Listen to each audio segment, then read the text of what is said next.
اللہ کے محبوب علیہ السلام اللہ کی بارگاہ میں یہ دعا مانگا کرتے تھے، اے اللہ ایسے اعمال سے تیری پناہ چاہتا ہوں اور ایسے افعال سے تیری پناہ چاہتا ہوں کہ جو منع کیے گئے ہیں، والاہوا اور خواہشات سے، آرزوؤں سے، جن آرزوؤں کی طلب منع کی گئی ہے، جو آرزوئیں دھکیل دیتی ہیں گناہوں میں، تو ایسی آرزوؤں سے محفوظ کیا جائے، ایسے برے اخلاق سے محفوظ کیا جائے اور ایسے برے اعمال سے محفوظ کیا جائے جو تیری دہلیز سے دور ہٹا دینے والے ہیں۔ تو اللہ کی بارگاہ میں یہ مانگنا چاہیے، چونکہ دلوں کے اندر حرص، ہوس، خواہشات بہت کچھ جنم لیتی ہے اور انسان ان خواہشات کو پورا کرنے کے لیے پھر دیوانہ ہو جاتا ہے، اور وہی دیوانگی اس کو حلال اور حرام کی تمیز ختم کر دیتی ہے۔ جب کسی چیز کو حاصل کرنے کا جنون پیدا ہوتا ہے تو پھر جنون اندھا ہوتا ہے، پھر وہ سوچتا ہے کہ یہ چیز میں نے ہر صورت حاصل کرنی ہے، تو اس کو حاصل کرنے کے لیے پھر وہ قدروں کو پامال کر دیتا ہے، حقوق کو پامال کر دیتا ہے، شرم و حیا اتار دیتا ہے،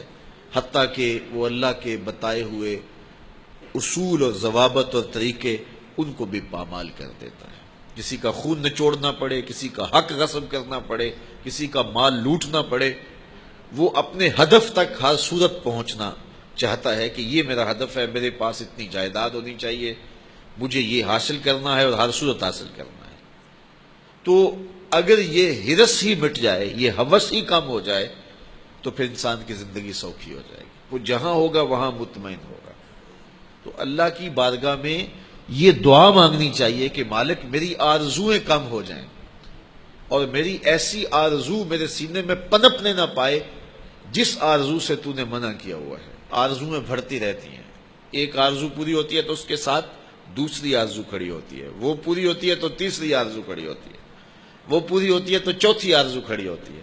تو بندہ سفر کرتا ہے، یہ پوری کر لوں، یہ پوری کر لوں، یہ پوری کر لوں، لیکن آگے پھر آرزویں کھڑی ہوتی ہیں، تو پھر کہیں اس کو جو ہے وہ فل سٹاپ تو لگانا پڑے گا کہ اس سے آگے نہیں ہے۔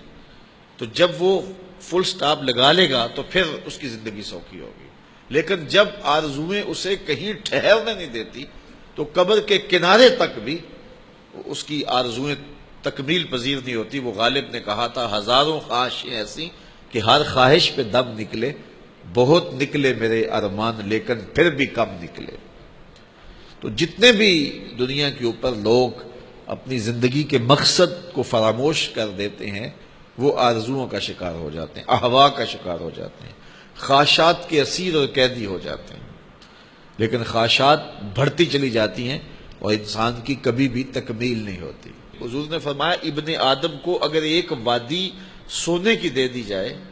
تو وہ دوسری وادی کی آرزو کرے۔ آج تک کسی کو اتنا سونا ملا تو نہیں ہے، لیکن فرض کرو کسی کے پاس اتنا سونا بھی ہو تو اسے تو پھر خوش ہو جانا چاہیے، تو وہ کہے گا کہ نہیں مالک اگر 2 ہو جائے تو کتنا اچھا ہو، اور 2 ہو جائیں تو وہ کہے گا 4 ہو جائیں تو کتنا اچھا ہو۔ تو یہ دیکھیے، یہ دنیا کے اوپر یہ کہاں سے کہاں لوگ چلے جاتے ہیں لیکن مطمئن نہیں ہوتے۔ تو کسی جگہ پہ ان کو فل سٹاپ لگانا پڑے گا، تو اگر نہیں لگائیں گے تو وہ خواہشات ان کو آگے لے جاتی جائیں گی۔ تو اللہ کے محبوب علیہ الصلوۃ والسلام اللہ کی بارگاہ میں یہ دعا مانگتے اور ہمیں تعلیم دی یہ دعا کہ اے اللہ میں تیری بارگاہ میں خواہشات اور برے اعمال اور برے اخلاق، جن چیزوں سے تو نے منع کیا، ان سے رکنے کی دعا کرتا ہوں۔ دنیا کے معاملے کے اندر آپ یہ آرزو رکھیں کہ بس ٹھیک ہے، اتنے کافی ہے، شکر ہے میرے لیے اتنے کافی ہے، لیکن جب دین کا معاملہ ہو، ہاں اس وقت آپ کا لالچ ہو کہ اللہ تعالیٰ مجھے یہ نیکی بھی دے دے، یہ خیر بھی دے دے، یہ خیر بھی دے دے، 5 نمازیں پڑھتا ہوں، اللہ مجھے تہجد بھی دے دے۔ پھر کہا مالک تو مجھے 7 روزے رکھنے کی توفیق بھی دے دے، صدقے کی توفیق بھی دے دے، تو پھر آرزو بڑھتی رہے صدقے کی، خیرات کی، نیک اعمال کی۔ لیکن یہاں ہم جب اعمال خیر کی بات آتی ہے تو اس وقت ہمارا رویہ یہ ہوتا ہے کہ اگر فلاں بخشا گیا تو ہم بھی بخشے جائیں گے، فلاں تو نماز بھی نہیں پڑھتا، میں تو پھر 5 پڑھتا ہوں۔ اور جب دنیا کا معاملہ آتا ہے تو پھر ہم اپنے جو ہے وہ آگے دیکھتے ہیں کہ فلاں کہاں پہنچ گئے، ہم کتنے پیچھے رہ گئے۔ تو ہماری پریشانی، ہماری ٹینشن یہ ہے کہ ہم دیکھتے ہیں فلاں کے پاس وہ ہے، ہمارے پاس نہیں ہے۔